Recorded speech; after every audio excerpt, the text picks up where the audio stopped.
personally reviewed the paper, and several colleagues from the R.rahman Indus Research Center, Chandrasekhar, Sundar, and some of my colleagues, and the high resolution images from GC Suresh Babu of R.rahman. Before I close, any hypothesis has to have a predictive nature to it. So, and this I discovered while I was preparing for this lecture last night. I go back to this seal, which is the fig deity seal, and I didn't have a high resolution picture before. I look at it again, lo and behold, the worshipping person is also a woman because has plaited hair but has no bangles on both arms. So the fig deity worship, which is connected to childbirth, that is probably she is requesting for a baby like Murugan, as Parpola talked about in his plenary session, has no bangles on both arms, which means that whenever we look at such symbols, this hypothesis gives you predictive power. Thank you, Mr. Chairman. Now we have 10 or 15 minutes for discussion. You may ask question with respect to any paper, and the author of the paper will answer. And you may also make general comments, but kindly be as brief as possible. Yes. The session was very interesting, all of the papers, but what I found interesting about the paper read in Tamil about the statistics by Dr. Srinivasan, I would like to ask, you compared also Kannada, but for the statistic count, my question is, did you take normal texts which in Kannada are full of Sanskrit? I think it would change considerably the statistics. Tamil சமஸ்கிருதம் ரெண்டுத்துக்கு என்ன பண்ணிருக்கேன்னா உங்களுக்குள்ள கன்னடாவில் அதிகம் சமஸ்கிருத வார்த்தைகள் இல்லையா, அதற்கு அந்த statistic கொஞ்சம் வேறுபாடு இருக்கலாம். அதாவது இந்த கன்னடம் தமிழ் இது ஆய்வு பண்ணும்போது நான் அகராதியும் பயன்படுத்தினேன், சங்க இலக்கியத்தில் உள்ள அவர சொற்களையும் பயன்படுத்தினேன். அது 2 முறை ரன்னிங் டெக்ஸ்டா இருந்ததுன்னா பொருள் அதிகமா இருக்கும். அதே மாதிரி சமஸ்கிருதத்துல MW டிக்ஷனரியும் பயன்படுத்தினேன், நலன் கதையும் நான் சமஸ்கிருதத்துக்கு பயன்படுத்தினேன். எனக்கு இந்த கன்னடத்துக்கு என்ன கிடைச்சதுன்னா, இந்த நெட் மூலமா சர்வஜனுடைய திருக்குறள் மாதிரி உள்ள 200 வர்சஸ், அதுல சிந்துவெளி எழுத்துக்கள்ல ஐயா 13,000 எழுத்துக்கள் இருக்குன்னு சொல்றாரு.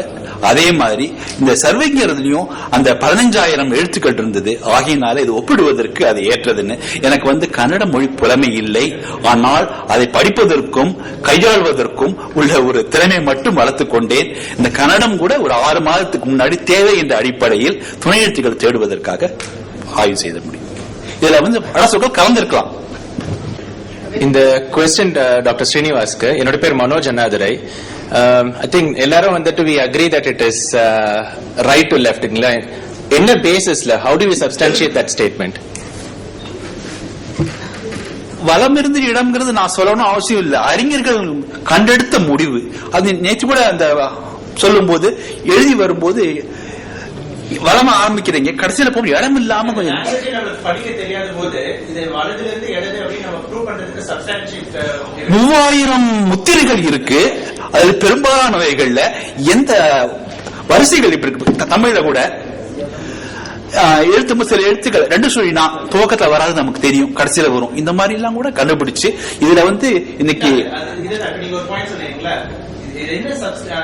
இது ஜாம்பவான்கள் இருக்காங்க, ஐராவத மகாதேவன் பற்போல் அவங்க சொல்லுவாங்க.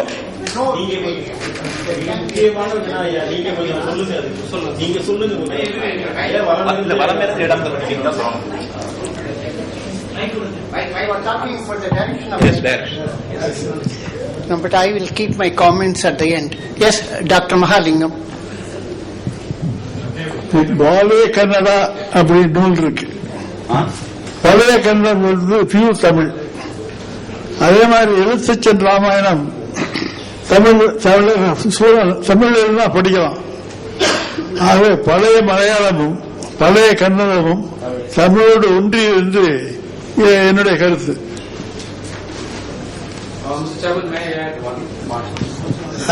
கன்னட மொழியில திராவிட சொற்கள் வரும்போது இடத்துல சமஸ்கிருத சொற்கள் வரும்போது மட்டும்தான்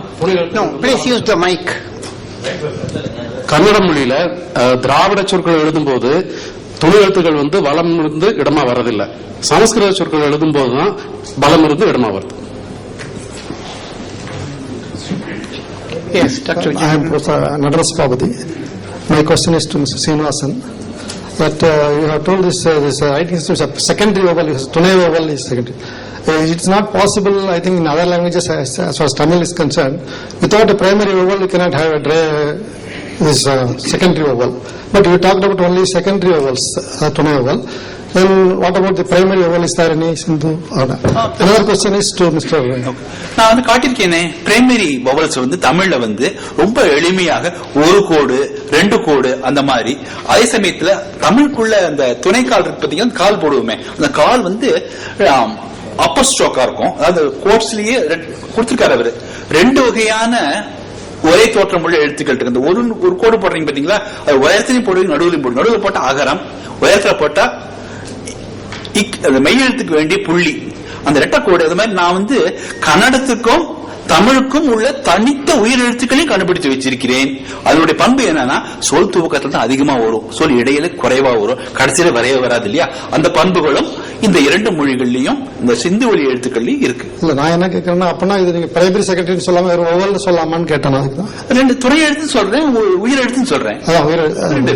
சார், அப்புறம் சீனிவாசன் சார், உங்க வந்து இந்த சிந்துங்கிறதுக்கு meaning, what is meaning of Sindhu, semantics of Sindhu, because it is used in Harappa Mohenjodaro also and also used in Sangam Tamil. I have listed all them. Is there any semantic difference Between Sindhu used in Harappa Mohenjo-daro? Not, I didn't say anything like that. The Sindhu culture. Not Sindhu culture. I have given the meaning for the word Sindhu in Tamil as well as in other literary languages, Dravidian literary languages as well as Sanskrit. No, you relate just the form similarities or just there is some semantic similarities are there? No, because in Tamil they share all the common meanings except the related to dance and music. These 2 meanings are available only in Tamil, not in other languages, what I stated. And I also support one point, the Kili, it's in Kevi, Ki is there portrayed in form, and that is in Sevi in Tamil. The Ka and Sa also changes are there. It's in support of your point. Yeah, Cha and Sa. Yeah, Kivi, Kili, Silka, like that.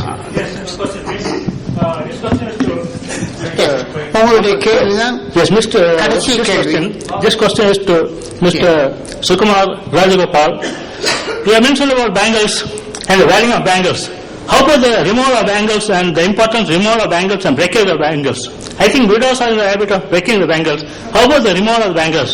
Anything that you got? Right. So I talked about. See, I wanted to connect it to so obviously when widows, they have to remove the bangles, right? So it means another connection to the wedding, that the marital status, you're right. But the reason I didn't pick that up is I was looking for very old traditions. And I don't want to completely rely only upon modern traditions because it's harder to connect it back. I did tell you from the Sangam tradition where they remove the bangle before the wedding. Right, I showed you one evidence from Sangam literature. This is addressed to Dr. Asko Parpola.